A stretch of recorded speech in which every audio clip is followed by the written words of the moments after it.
무주택자이냐 1주택자이냐 혹은 3주택 이상을 가졌느냐에 따라서 대출 상황이 매우 달라지고 있는데요. 주택이 3주택부터는 거의 대출이 안 나오고 있습니다. 다주택자가 될 수 있는 길이 막혔어요. 그래서 1금융권은 뭐 당연히 안 되고요. 어떤 경우에는 4금융까지도 이용을 하고 있습니다. 과연 잔금을 어떻게 할 것인지가 지금 제일 첫 번째 문제.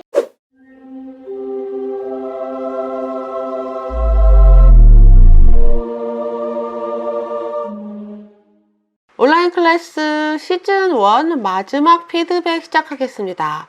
오늘 방송으로 시즌1은 일단락 하고요. 다음 시즌2 온라인 클래스로 다시 만나뵐 거예요. 자, 이번 주 첫 번째 물건은 이태원 클래스님 물건입니다. 2019 타경 54532 성동구에 있는 도시형 생활주택이에요. 감정가 3억 1,700만 원에서 1회 유찰해서 2억 5,360만 원으로 진행을 하고 있습니다. 작은 사이즈죠? 전용 11평이에요. 7층 중에 5층이에요. 그러니까 위에 이게 7, 6, 5 이 정도 되겠네요. 내부 상태가 자, 이렇게 외관이 깨끗한 5층짜리 도시형 생활주택 건물입니다. 2014년식이니까 한 6년 정도 됐군요. 도시형 생활주택은요, 빌라랑 비슷하지만 주차시설이나 그 밖에 건축 기준이 완화돼서 지어졌어요. 그래서 사시는 분들의 입장에서는 살기에는 약간 불편함이 있다. 주차시설 같은 경우에. 그리고 한때 굉장히 날림으로 많이 지었기 때문에 집 상태가 어떤지 확인해 보실 필요가 있어요. 부실하게 지어진 집 같은 경우에는 누수도 종종 있습니다. 권리 분석 볼게요. 말소 기준 권리는 가압류고요. 그리고 가압류권자가 강제 경매를 넣은 물건입니다. 이 집에는 임차인 없이 소유자가 점유하고 있습니다. 자, 현장 답사 일지요. 사실 이런 물건들, 도시형 생활주택 같은 물건들은 현장 답사하기가 쉽지가 않아요. 아파트 같은 경우에는 똑같은 평형의 물건들이 단지를 이루고 있죠. 그래서 비교하기가 굉장히 좋아요. 이 아파트는 최근 거래가가 얼마다. 다 같은 평형이니까 비교하기가 좋습니다. 하지만 빌라나 도시형 생활주택 같은 경우에는 비교할 대상이 마땅치 않아요. 이렇게 뭐 이런 빌라 다 세대수 다 합쳐봤자 몇 세대 안 되잖아요. 그리고 다 평형도 다르고요. 그러니까 이 물건이 가격이 어느 정도가 적합한지를 알아내는 게 아파트보다는 좀 어렵다. 자, 어떤 기준으로 보시냐면요. 태어난 날짜, 이 인근에서 지어진 시기가 비슷하고 그리고 전용 면적이 비슷한 그런 물건들을 비교해서 보시는 거예요. 이 물건 같은 경우에는 인근에 비슷한 물건들 중에서 연식이 5년에서 7년 정도 된 연식이 있는 물건들 중에서 방 2개짜리 물건들하고 가격 비교를 하시면 되겠죠. 이 집에 임대를 들어올 사람이 대신 갈 수 있는 그런 만한 물건인가를 생각하시면서 보시면 되세요. 자, 현장 답사 일지 볼게요. 풀 옵션 형태고요. 소유자가 점유하고 있고요.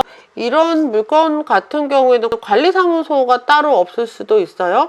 관리사무소가 없으면 관리비도 없을 거고요. 그러니까 미납관리비가 그렇게 있을 수도 없겠죠. 그리고 그 외에 전기, 수도 같은 그런 공과금은 낙찰 잔금을 낸 이후부터만 낙찰자가 부담을 합니다. 지자체 정보 특별하게 내용을 안 써주셨는데요. 거래 가격이 제일 중요해요. 거래 가격이 3억 3천 정도에 2019년 4월 달에 거래를 했고요. 전세는 2억 4천, 월세는 5천에 80. 실거래가 같은 경우에는 2019년 4월이기 때문에 굉장히 오래됐잖아요. 1년이 넘었죠. 그래서 별 의미가 없고요. 이 인근의 다른 비슷한 연식의 방 2개짜리 물건들의 거래가를 확인을 해 보셔야 되고요. 전세 월세가도 마찬가지예요. 지금 최근에 이것과 비슷한 물건의 이것과 비슷한 사이즈, 비슷한 연식의 전세가, 월세가를 확인을 해보시면 됩니다. 실제 부동산 가격도 매물이 나와 있나요? 그래서 입찰가를 최대 2억 7천에서 2억 5천 정도로 보셨고요. 그리고 역세권이고 인수 권리가 없으며 월세 수요도 있어서 임대 수익용으로 적합하다고 판단됩니다. 임대 수익이 나려면 월세가 조금 더 높아야 돼요. 월세가 5천에 80이잖아요. 간단하게 환산 보증금으로 계산하는 방식을 알려드릴게요. 10만 원은 1,000만 원과 같아요. 월세 10만 원은 1,000만 원과 같습니다. 월세 80만 원은 8천만 원이죠. 8천만 원 더하기 전세 5천만 원 하면 1억 3천만 원이에요. 1억 3천만 원과 실제 매가와의 차이를 볼까요? 1억 3천은 딱 50% 되잖아요. 그러면 임대 수익이 그렇게 꽤 괜찮다라고 보기는 조금 어려워요. 임대 수익이 괜찮다, 임대 수익을 낼만 하다라고 보시려면 일단 50% 넘으면 가능하다라고 보는 거고요. 그러니까 예를 들어서 매가가 1억이라면 2천에 50 이렇게 되면 50만 원은 5천만 원이고 더하기 2천만 원 하면 70%가 되잖아요. 이런 경우에는 굉장히 월세 수요가 높다라고 하는데 2천에 30 그러면 50%잖아요. 아주 괜찮지는 않지만 임대 수익이 날 수도 있다라고 보는 건데요. 사실 서울에서 말이죠. 지금 임대 수익을 내기는 어렵다라고 보시면 됩니다. 서울에서 대출이 안 되잖아요. 대출이 안 나오면 임대 수익을 낼 수가 없습니다. 서울에서는 임대 수익 내기 좀 어렵다. 임대 수익 용으로 보시려면 서울을 떠나시는 것을 권해드려요. 다만 여기는 이제 도시형 생활주택이지만 가격이 저렴하고 위치가 좋기 때문에 시세 차익을 생각을 해보실 수도 있을 것 같습니다. 자, 다음 물건은요. 2019 타경 28111 입찰가 산정을 하셨는데요. 이렇게 보내주시면 제가 알아볼 수가 없습니다. 나름대로 이유가 있어서 작성을 하셨겠지만 알아보기가 어렵거든요. 보증금 1,000만 원에 월세 30으로 약정을 하신 것 같은데 이태현 클래스님, 제가 이거 갖고는 피드백을 드릴 수가 없어요. 해석이 안 됩니다. 그냥 물건으로 말씀드릴게요. 자, 2019 타경 28111 미추홀구에 있는 빌라고요. 7,800에서 유찰돼서 5,040만 원으로 낙찰이 됐어요. 65%죠. 5,040만 원으로 낙찰이 됐는데 이 물건에 만약에 보증금 1,000만 원에 월세가 30이라면 간단한 환산 보증금 방법 알려드렸죠. 30만 원은 3천만 원이고요. 3천만 원에 더하기 보증금 1,000만 원 하면 4천만 원이죠. 지금 낙찰가가 5천이에요. 임대가가 거의 한 80%에 육박하죠. 그러니 일단 이 물건은 임대 수익용 물건이 맞습니다. 지금 대출 상황이 개개인마다 다 틀립니다. 그래서 첫 집이라면 대출을 받으실 수 있겠지만 다주택자들은 대출이 다 막혔어요. 대출이 원활하다면 임대 수익을 내기 충분하고요. 그리고 지금 여기에 여러 가지 법무사비, 이사비, 중개수수료, 도배 장판 이렇게 투자될 비용들을 적어 주셨는데요. 예산을 세우고 그 예산 안에서 하시면 됩니다. 조금 너무 타이트하기보다는 약간 넉넉하게 하시는 게 좋아요.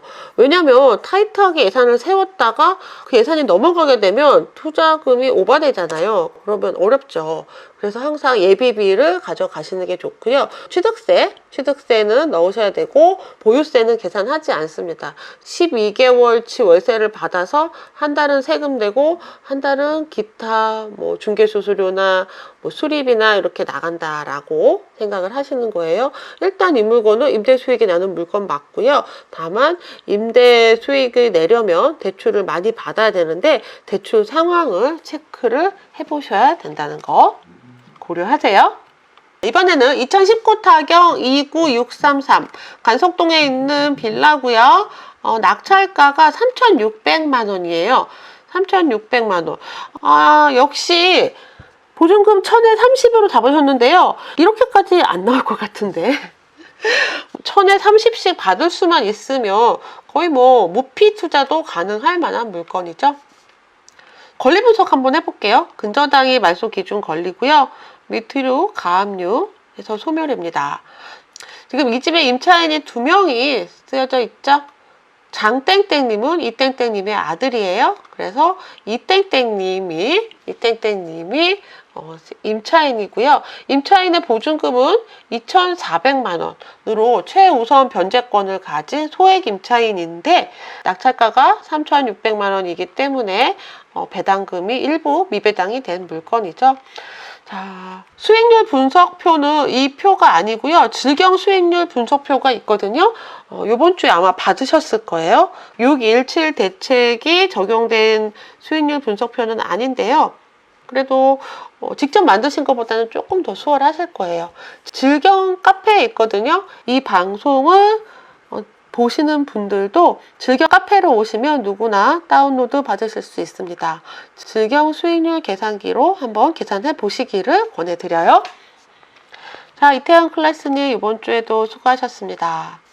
자, 이번에는 스누피님 물건입니다. 2019 타경 3937 역삼동에 있는 빌라예요. 아, 지하네요. 지층 1층이라면 지하죠. 입찰 가격을 예상하는 부분이 가장 어렵습니다. 네이버 부동산과 부동산 114, 부동산 지인 등을 통해서 사전 답사를 했고요. 부동산 중개업소는 전화 통화로 문의를 했습니다. 주위가 모두 빌라촌으로 깨끗하고 보기에 튼튼해 보이는 빌라였습니다. 네, 아주 좋아 보이네요. 2002년식 빌라고요. 20년 됐는데도 외관이 깨끗한 것이 관리가 잘 되어 있는 빌라예요. 일단 역세권이네요. 네, 역세권 위치가 아주 좋습니다. 감정가 1억 9천 신건으로 진행을 하고 있고요. 전용 10평이에요. 근데 얘가 지하예요. 자, 이렇게 지하인 물건이라는 거, 지하인 물건들은 아무래도 원하는 사람들이 그렇게 많지 않아요. 뭐 기생충 영화도 나오고 그랬잖아요. 그래서 지하는 좀 꺼리는 사람들이 많다. 임대 들어오는 사람들도 그렇거든요. 말소 기준 권리는 근저당이에요. 캐피탈, BN 땡땡 캐피탈이고요. 그리고 밑으로 다 소멸입니다. 자, 이 집에 임차인이 있어요. 임차인 현황이 안 나와 있죠? 확정 조사 중, 배당 조사 중이라고 쓰여져 있는데요. 아직 날짜가 안 돼서 그래요. 지금 신건이죠. 새로 시작하는 물건이고 7월 7일에 기일이기 때문에 일주일 전인 6월 31일에 매각 물건 명세서가 공개가 됩니다. 그래서 신건인 경우에는 일주일 전에 매각 물건 명세서가 공개된다는 거. 그래서 지금 현재 이 홍땡땡 님이 어떤 상태로 있는지는 일주일 전에 확인할 수 있습니다. 현장 답사 일지 한번 확인해 볼게요. 2002년에 착공한 4층 건물이고요. 방 2개, 욕실 하나, 그리고 대학역 있는 선순위 임차인이 있고요. 확정일자와 배당일자는 6월 30일에 확인해야 됩니다. 맞아요. 그리고 도보 10분 거리에 역삼역, 도보 2분 거리에 119, 강남 세브란스 병원 굉장히 편안한 곳이죠. 그냥 위치가 좋아요. 현대차 그룹 GBC 착공을 하고요. 2026년 하반기에 영동대로 호재로 강남권 호재가 예상되죠. 뭐 여기 호재야 뭐 이루 말할 수가 없죠. 실거래가가 1억 6천에서 1억 9천이었고 전세가 8,500이고요. 월세가 3천에 82만 원. 현재 나와 있는 4층 물건은 매가가 4억이라고 합니다. 물론 4층이고 사이즈도 다르죠. 실제 부동산 가격은 물건마다 다른데요. 최대 2억 1천, 최대 1억 9천. 임차인의 전세 보증금이 있다면, 월세입자라면, 명도 이전비, 인테리어 수리비, 네. 뭐 이 정도면은 처음 하셨는데 굉장히 잘하셨어요. 지하인데도 이 가격이 나오는지를 좀 확인해 보실 필요가 있어요. 반지하인데 올수리를 하면 가격이 얼마인지, 반지하인데 수리가 안 돼 있으면 가격이 얼마인지, 반지하도 매매가 되는지를 확인해 보실 필요가 있어요. 그래서 그냥 1층 물건하고 제 1층 물건하고 완전히 다른 물건이잖아요.